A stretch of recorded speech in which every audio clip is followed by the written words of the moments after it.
My last video was a little April Fool's gag. I didn't know you were funny. Although most of my viewers, who are as intelligent as they are attractive, got the joke, it did go over the heads of some people. Which prompted others to suggest I should have spelled out the April foolishness a little bit more clearly, to which I say, if you have to explain a joke, there is no joke! That being said, every joke does have a premise, and that's what this video is about. There are two basic ways of analyzing a narrative: exegesis and eisegesis. Exegesis means trying to understand the author's intent at the time of creation in the context in which the work was created. Eisegesis means interpreting the text from the audience's perspective. It's often called reading into the text. Look, it's just monkeys singing songs, mate. Don't think too hard about it. Both of these modes of analysis have their uses and issues. I'll start with exegesis first. There are a few reasons why it might be difficult to base your interpretation of a work on the author's intent. The first, and probably most obvious problem, is the author may not be available to you. You may not have the opportunity to ask the author what their intent was, either because they actively refuse to answer any questions, or because they're no longer alive, or both in the case of Stanley Kubrick. I've never found it meaningful or even possible to talk about film aesthetics in terms of my own films. One always feels under the obligation to say some witty, brilliant summary of the intentions of the film. I mean, I don't know what led me to make any of the films, really, that I've made. They fear, reasonably, that anything they say will be taken as definitive. Even when the author does talk about their work, it doesn't mean that they're being honest. George Lucas has claimed at various times that he has had the entire Star Wars saga planned out. I wrote a script, and the script was very ambitious. It told a very large story. When I finished it, I realized that it was way too big to make into a movie. So I took the first part of it, sort of the first act, and I said, I'll make the movie about this. But that's clearly not true. And who she is going to end up with is still anybody's guess. Well, I guess you don't know everything about women yet.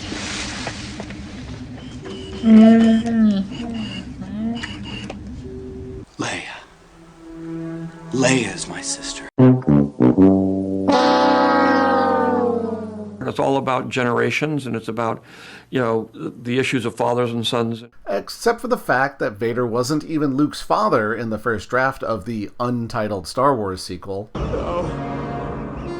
It's not true. If you want to read it for yourself, head on over to TooMuchFilmSchool.com. And while you're there, you can support this channel by becoming a paid subscriber. As a bonus, you'll get extended videos with extra footage that YouTube's overzealous copyright gnomes made me cut. Another possibility is that, for any number of reasons, the author's intent doesn't make it to the screen. Josh Trank wrote a surprisingly candid Letterboxd review of his own Fantastic Four movie. Overall, there is a movie in there somewhere. Everyone who worked on Fantastic Four clearly wanted to be making that movie. But ultimately, it wasn't. I was making my second film in a situation more complicated than anything a second-time filmmaker should have walked into. How can we consider the author's intent if they didn't shoot the movie that they set out to make? In some extreme cases, the author may not understand their own work.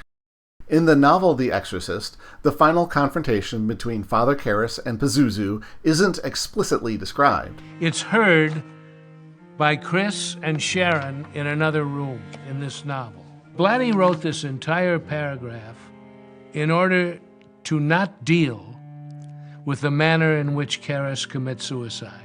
We can't cut away. We don't cut away from them during the exorcism. Director William Friedkin asked the screenwriter-novelist William Peter Blatty to write the finale for the screen. And I said, Bill, what happened there? Was he possessed? No, Bill said.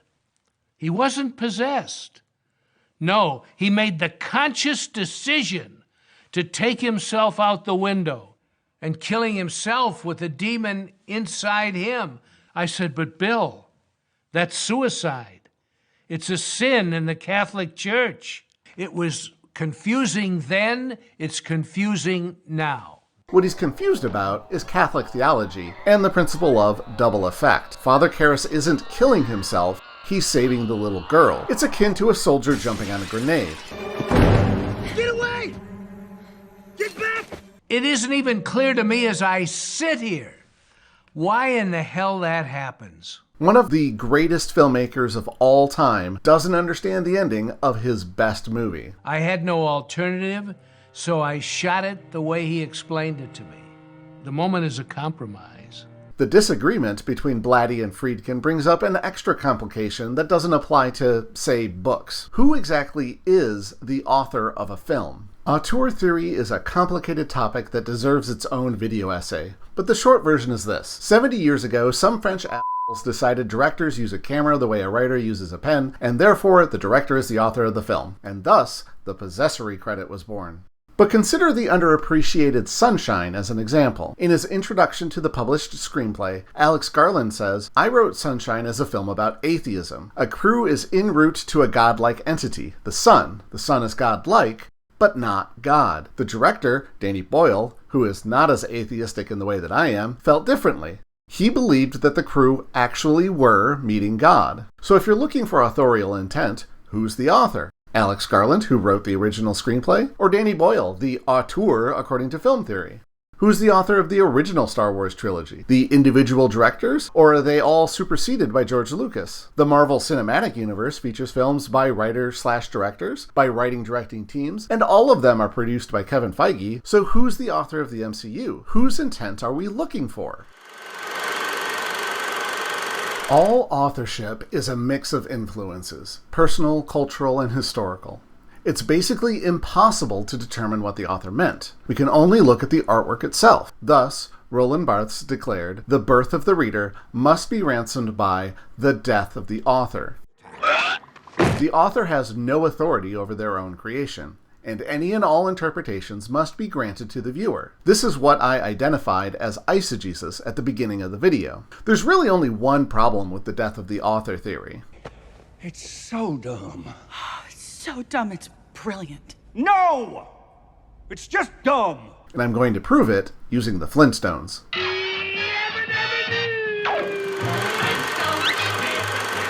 Ask yourself one question.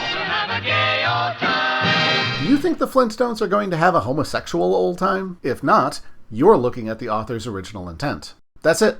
That's the whole argument. And you know it's true because of the reaction to my debunking video. Whether they got the joke or not, it was clear to everyone who watched it that the debunking theory was wrong because it's obviously not what M. Night Shyamalan intended. I set out to make the dumbest possible interpretation of The Sixth Sense. By starting with that reading in mind, I was able to dig through the movie for evidence that was so convincing some people got genuinely angry at me in the comments. The death of the author is used and abused this way all the time, as an excuse to not talk about the film itself, but rather to use the film as a launching pad to discuss entirely unrelated topics. You'll see it from lefty college professors and conservative cultural commentators alike. You see the symbolism of it? Capital and labor destroy each other. It teaches a lesson, a moral lesson. It has social significance. Who wants to see that kind of stuff? But even if one constrains oneself to the text, when we ignore intent, everything can mean anything, and who's to say you're wrong? Of course, you have the onlookers peeking at them from behind the doorway like they're all shocked. They wish. Yeah, I must admit, when I see a painting like this, I get emotionally erect. I get it. Sometimes it's fun to radically reinterpret a piece of art. What is Top Gun? You think it's a story about a bunch of fighter pilots? Yeah, it's about a bunch of guys waving their around. It is a story about a man's struggle with his own homosexuality. It's easy to cherry pick scenes, take them out of context, and reframe them to make a political point. Now, Vader, he's a spiritual brother, down with the Force and all that good shit. Then there's Cracker, Skywalker. Gets his hands on a lightsaber, and the boy decides he's gonna run the universe. Gets a whole clan of whites together. And they gonna bust up Vader's hood, the Death Star. Now what the do you call that? Intergalactic Civil War? Gentrification!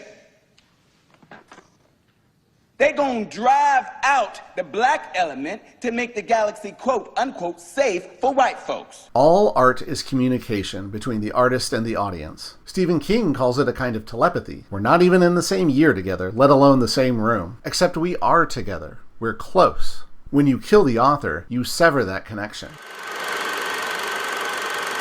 Does this mean that every movie has one definite, concrete meaning? Absolutely not. Filmmakers regularly insert ambiguity into their work, but it's intentional ambiguity. It's a bit like asking if I know what happens to the spinning top at the end of Inception, or the particular. Do you know what happens to the spinning top at the end of Inception? I have to have my idea of it for it to be a valid, productive ambiguity. But the point of it is it's an ambiguity. This can happen on a thematic level, too. David Bordwell called it strategic ambiguity. Is Die Hard a movie about class warfare? It's a Rolex.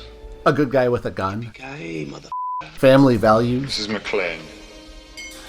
Multiculturalism? Yes, to all of these and more. But there's a limit to the range of interpretations. To say that Hans Gruber is a tragic hero who deserved the money is an insult to the creators. As an aside, William Blake did this exact thing to Satan, and as a result of his influence, English lit majors have been misreading Paradise Lost for 200 years. That's bait.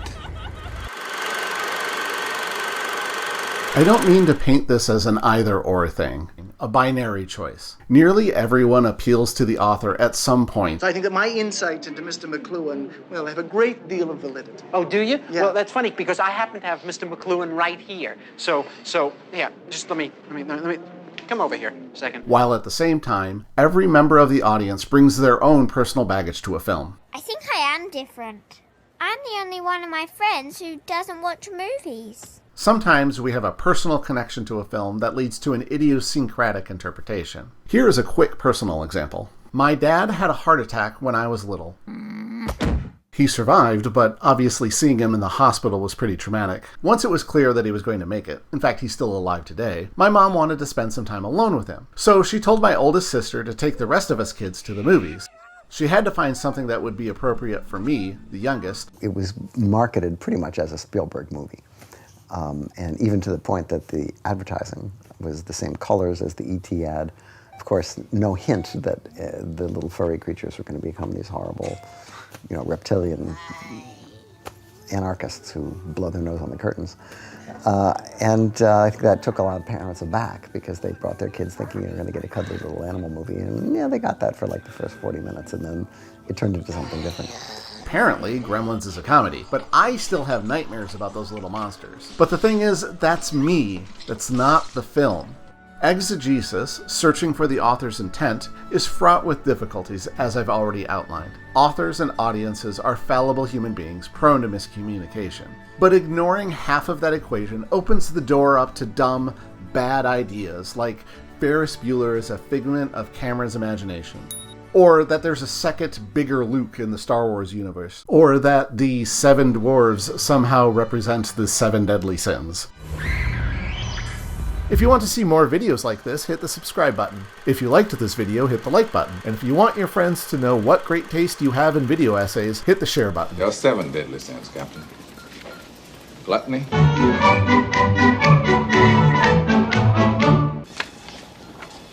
greed, sloth, wrath, pride. That's me. Lust. Goodbye. Oh. And envy. Someone stole our dishes. 7. Hold on. That's not even my desk.